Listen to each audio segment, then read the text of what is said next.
Anthony Joshua has now had 9 professional fights. Who should he fight in his 10th professional fight? I've heard lots of names being thrown around, from Lucas Brown to Alexander Ustinov, all kinds of different people. But I'm going to do this again.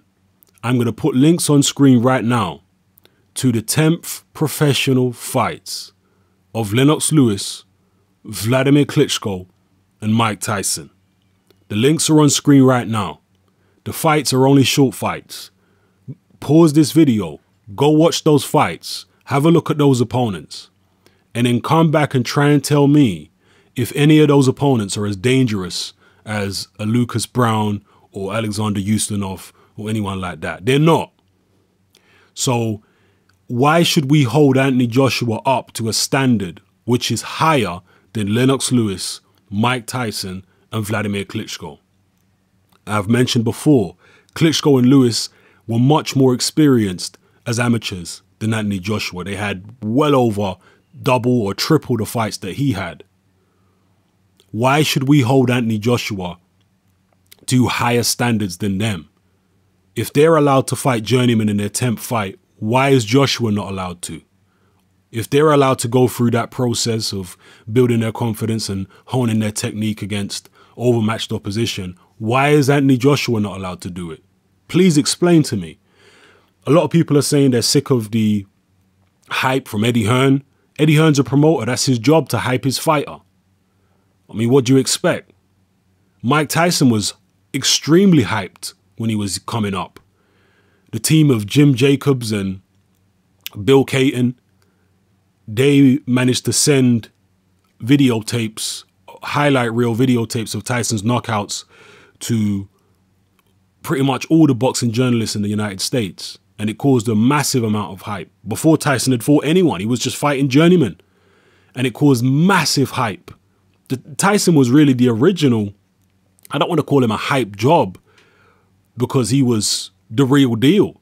But he was certainly the first fighter I can remember who was hyped before he'd done anything. I mean, incredibly hyped. There was this, massive movement behind Tyson before he'd even fought anyone. So this was going on way before Anthony Joshua came on the scene. All right. Anthony Joshua's job is just to get in the ring and fight. You can't blame him for what his promoters are doing. And you can't hold him to higher standards than Lewis, Tyson, or Klitschko. Why would you? Why would you expect him to get in the ring with dangerous people like Lucas Brown and, Ustinov and all these people? Boxing is about, when you're bringing a fighter through, about getting your confidence, perfecting your routine and your technique before they move you on. Mike Tyson actually said when he, years after he lost the title, he was given an interview, I think it was to Ring Magazine. And he was saying that he could have beat Trevor Berbick or Larry Holmes in his third or fourth professional fight. He said he had the physical tools to do it, but he didn't have the confidence to do it. He didn't have the self-belief to do it. He hadn't been through 10-round fights and had experience of how to pace himself and all that kind of stuff. So he had the physical ability, he had the speed and the power and reflexes and technique and all that to be able to do just that and go and beat Berbick or Larry Holmes. But the confidence wasn't there. He didn't have enough seasoning. He hadn't been in those 10-round fights, which he eventually got with James Tillis and Mitch Green, to prepare him, to give him the confidence that if the fight is tough, he can go to 10 rounds. There would have been too many doubts still in his head. And that's what this process is all about, giving the fighter experience. Now, Anthony Joshua was knocking people over early, just like Tyson was. When Tyson was 9-10 fights in, he was knocking everyone out in the first few rounds. But after like 15, 16 fights, then Tyson started fighting tougher opposition. Like Jesse Ferguson took him, I think, 5 or 6 rounds. Then he fought James Tillis, who took him 10 rounds for the first time. Then he fought Mitch Green after that. It took him 10 rounds again. And this is the same way that Joshua's going to go. Personally, I think opponents that are viable for Anthony Joshua, if you're talking about journeymen that are tough, that are going to take him rounds and let him try things out and let him see how his stamina holds up over 10 rounds, the guy who Shannon Briggs just fought, not in his last fight, but the fight before that, he called Rafael Love. He's a Brazilian. He's 6'5", extremely tough. He don't have much in the way of offense, but he's an extremely tough guy. And he was able to take Shannon Briggs' best shots for 12 rounds. So that's a possible option. Who else is out there? Zavarotny, the guy who David Price just went 10 rounds with. He managed to take Price's punches. Price is obviously a devastating puncher himself. It would be interesting, since they're trying to set up a fight between, obviously Sky are looking at a fight between Joshua and Price maybe next year. If they put Joshua in with Zavarotny like they were supposed to, because originally Joshua wasn't going to fight Baktov, he was going to fight Zavarotny.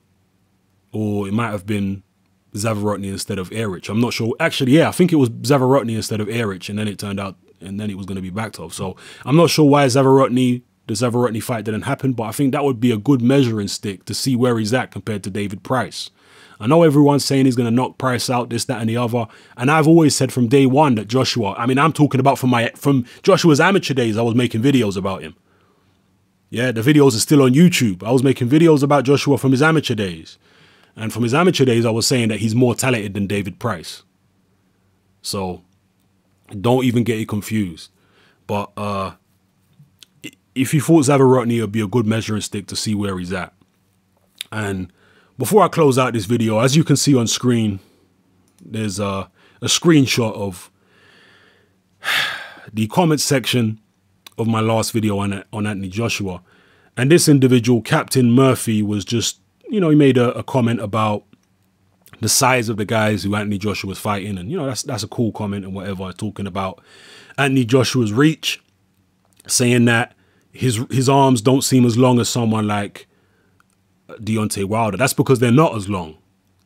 You know, everyone who is a certain height doesn't have the same length arms. People are proportioned differently. And I gave some examples actually on Facebook, because someone asked the same question on Facebook about arm length and why certain fighters have longer arms, or appear to have longer arms than others and whatnot, and which fighters have especially long arms. So me and Captain Murphy are having a conversation about arm length, basically. And this other guy chimes in, Humphrey Harry, and basically when I was talking about arm length, I was saying Joshua doesn't have particularly long arms for his height. He's got like average length arms for his height. But there are other guys who have extremely long arms. And I gave some examples, and one of the examples I gave was Dillian Whyte. And I said in their amateur fight, Dillian Whyte's arm length actually gave Joshua problems because he was able to control Joshua with the jab. Okay? And this guy, Humphrey Harry, chimed in and said, I can't believe you mentioned AJ's amateur fight with Whyte. You should never even make reference to those days. Joshua's way beyond that now. And obviously I had to reply by saying, get a grip. We're talking about arm length. We're talking about the way that Joshua's arms not being as long as someone like Dillian Whyte can work against him in certain instances with straight punches at long range. Okay? This guy's, don't mention the amateur fight. How dare? It's like, what is wrong with people? What the hell is wrong with this guy? It's baffling. Someone explain to me what is wrong with this guy. We're breaking down boxing. We're talking about boxing analysis here. If Dillian Whyte and Anthony Joshua fight again in the pros, what, are Joshua's arms all of a sudden going to be longer than Dillian Whyte's? No, they're not. Dillian Whyte still got longer arms. And yes, I talk about the amateur fight because both of them were inexperienced. It's not like Dillian Whyte was extremely experienced and then Joshua only had a couple fights. No, both of them had only had a couple amateur fights. So it's perfectly logical and reasonable to be talking about that fight. And a lot of the time when you're dealing with boxing and breaking down fights, the body type of fighters is very important. Like when Carl Froch fought Andre Ward, Froch is a guy who doesn't have good balance. And Ward has very good balance. And Ward's got shorter arms and quicker feet. So I knew that Ward, because his body type is different, even though him and Froch are around the same height, Froch is only slightly taller. I knew that because Ward had the shorter arms and quicker feet, he'd be able to dart in and get hooks off in between Froch's long arms. Okay? Now, the advantage that someone like Dillian Whyte had in the amateur fight over Anthony Joshua is those long arms. Even though he's shorter, 2 or 3 inches shorter than Anthony Joshua, he was able to control things with straight punches. As professionals, Dillian Whyte has improved just as Joshua's improved. So you have to look at that reach advantage for Dillian Whyte, that extra arm length, as still being a plus for him. I don't know how much, who's improved more, Whyte or Joshua.